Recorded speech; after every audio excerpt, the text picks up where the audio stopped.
Authority says there was hundreds of vehicles touting, as you can see, Trump 2020 flags making their way through the highway systems of both New Jersey and New York, at times stopping, getting out of their vehicles, impeding traffic, causing major delays.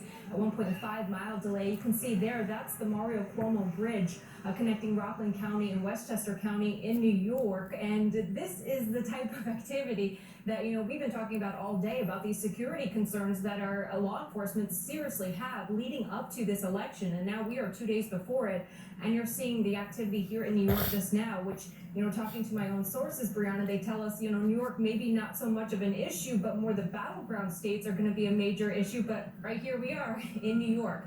And we're seeing businesses really try to prepare for any activity. And of course, we're going to have to see how the highways prepare as well. But businesses, we've been seeing just in New York alone, boarding up, preparing for any possible unrest. Of course, we saw this kind of activity in the summer after the George Floyd protests, but talking to a source who told me it had been decades since they had seen any of this kind of activity to prepare. Particularly, they've never seen anything like this when it comes to an election. So we also know private security firms have been getting calls after calls from businesses basically asking, how do we prepare for the worst case scenario? So the message here really is that their law enforcement are out there concerned already, trying to make preparations for what kind of arrest they might see, not only on election day, but of course in the days after, from extremist groups, from domestic terrorism to voter intimidation, a whole host of issues that not only law enforcement and private business owners are concerned about. But I can tell you, Brianna, I talked to one woman today who said